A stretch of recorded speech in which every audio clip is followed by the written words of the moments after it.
ចាជំរាបសួរតេជជនជាទីគោរពចាថ្ងៃនេះនាងខ្ញុំចាពីហាងអំពររាជធានីហូបខ្មែរចាសូមធ្វើការបង្ហាញជូនចាជាមួយនឹងការរំលឹកពណ៌ហូលចាថ្ងៃនេះនាងខ្ញុំមានបំណងចាចង់ធ្វើហូលមួយក្បិននេះឲ្យបាន3ពណ៌ចាអញ្ចឹងពណ៌ទី1របស់នាងខ្ញុំគឺនាងខ្ញុំប្រើពណ៌បែបលក្ខណៈផ្កាឈូក Rose Gold នេះចាបន្ទាប់មកនាងខ្ញុំនឹងបំលែងពណ៌ពីផ្កាឈូក Rose Gold នេះទៅជា2ពណ៌ទៀតដែលឥឡូវនេះនាងខ្ញុំកំពុងតែរុំទុកនឹងផលិតពណ៌សិនចាអញ្ចឹងសម្រាប់លោកស្រីដែលចូលចិត្តចាប្រើហូលចាដែលមានលក្ខណៈពិសេសគេហៅថាពិសេសផ្ទាល់ខ្លួនឬ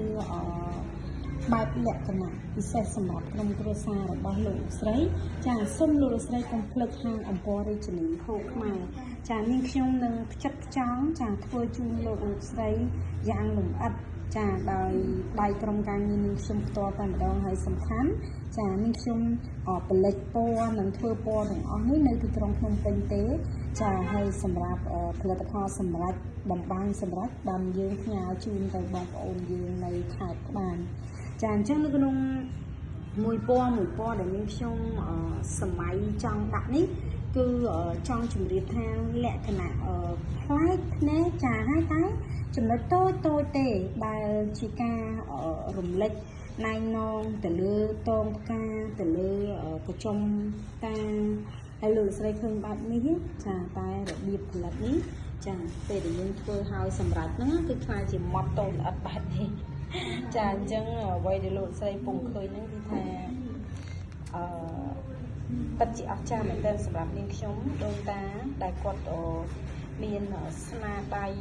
ដែលគាត់អាចផលិតតាក់ទងជាមួយនឹងការបង្កើតក្បាច់ហូលនេះឡើងមកចានាងខ្ញុំកាន់តែធ្វើកាន់តែយល់ឃើញថាគាត់ពិតជាអស្ចារ្យមែនទែនសម្រាប់អ្វីដែលនាងខ្ញុំគិតឃើញចាហើយនាងខ្ញុំនឹងបន្តខិតខំព្យាយាមច្នៃតាមអ្វីដែលនាងខ្ញុំអាចធ្វើបានចាប្រឹងប្រែងអស់ពីលទ្ធភាពជូនដល់លោកស្រីស្អាតចាអរគុណជម្រាបលាតែឡូវយកតន់នេះចាតាមភ្លេចជួយបាត់ទៅភ្លេចឯងបន្តគេថាហ្នឹងហើយដូចទៅពេលឯងទៅថ្ងៃមួយជួបចាជំរាបសួរតិជនទីគោរពនេះនាងខ្ញុំចង់បង្ហាញហូលដែលនាងខ្ញុំបោកជាមួយនឹងស្លឹកត្រុំចានេះពណ៌ស្លឹកត្រុំចាចេញពណ៌បានស្អាតចានេះដែលនាងខ្ញុំប្រាប់ថាចង់បានពណ៌ទឹកគ្រូចាពណ៌ស្លែជ្រក់ស្ពៃលាយជាមួយនឹងពណ៌ស្លឹកត្រុំចាអញ្ចឹងខ្ញុំកាត់មើលពណ៌បានប៉ុណ្នេះចាហើយចាំមើលស្អែកហ្នឹងនាងខ្ញុំនឹងខាវដើម្បីបានមើលពណ៌ឲ្យលម្អិតជាងនេះចាពណ៌ស្អាតចាមើលទៅភ្លឺស្រស់ចា